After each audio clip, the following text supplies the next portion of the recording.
কথায় রয়েছে রক্ষকে ভক্ষক। এই মুহূর্তে দাঁড়িয়ে এই যে দূষণের বিষ রয়েছে তা তোর্ষা নদীর এই বিভিন্ন ক্ষেত্রে উঠছে লাগাতার প্রশ্ন, এবং সেই মুহূর্তে দাঁড়িয়ে যেখানে উত্তরবঙ্গের লাইফলাইন তোর্ষা নদী বলা হয়, সেই তোর্ষা নদীকে দূষণের বিষ এখন বলা হচ্ছে।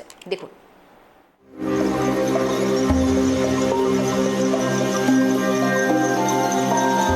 তিব্বতের চাম্বে ভ্যালি থেকে সৃষ্টি, ভুটানের বুক চিরে ভারতের প্রবেশ পথেই তোর্ষা নদী ভারতের সীমানা ছুঁয়েছে আলিপুরদুয়ারের জয়গাঁওয়ে। এই নদী পুষ্ট করে জলদাপাড়া জাতীয় উদ্যানকে, কিন্তু সেই নদীর পবিত্রতা আজ বিপন্ন। ভারতের প্রবেশ পথেই তোর্ষা আজ বর্জ্যের ভাগাড়।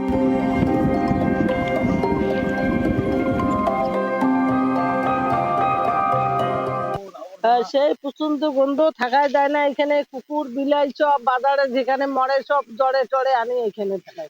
গরিব মানসি ওষুধ পাতি আনি খাবার না পাই, এমন রোগ হয়ে যাচ্ছে। মানসি কত কম দূরি হয়ে গেছে এই নোংরা ফেলাতে। কষ্ট হয়, বাধাও মানে না যে বলে এখানে ফেলেন না, কুকুর বিলাই যা মরে এখানে আনি ফেলায়। নদীর জল তো কোনো করা যায় না নদীর জলে। জয়গাঁও আলিপুরদুয়ারের একমাত্র কসমোপলিটান শহর, লক্ষাধিক মানুষের বাস, অথচ আশ্চর্যের বিষয় আজও এখানে কোনো সলিড ওয়েস্ট ম্যানেজমেন্ট বা বর্জ্য প্রক্রিয়াকরণ প্রকল্প গড়ে ওঠেনি।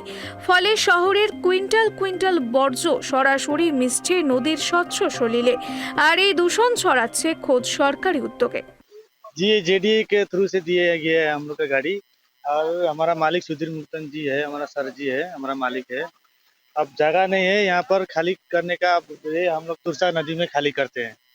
ये सरकार को हम लोग को जगह देना चाहिए था, अभी तक जगह नहीं मिला है सर। नहीं यार, फेंकना तो अच्छी बात नहीं है।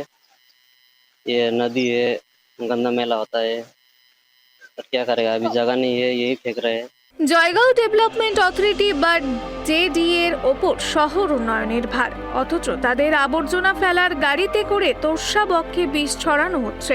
এই ইস্যুকে হাতিয়ার করেই আসন্ন বিধানসভা নির্বাচনে ময়দানে নামছে বিজেপি। কালচিনি বিধানসভায় এই পরিবেশ দূষণই এখন বড় রাজনৈতিক অস্ত্র।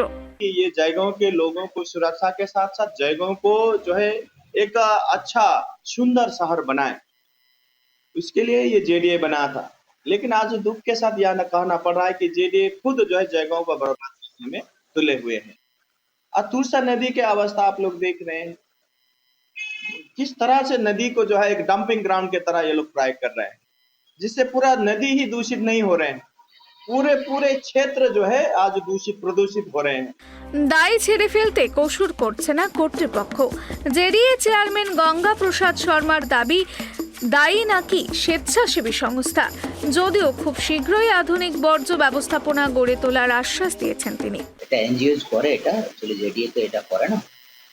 জায়গাতে একটা সলিড ওয়েস্ট ম্যানেজমেন্টের একটা প্রকল্পের খুব দরকার আছে।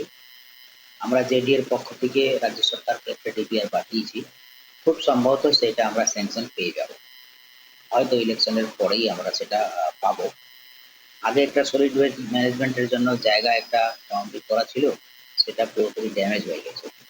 একটা নতুন জায়গা আমরা দেখতেছি।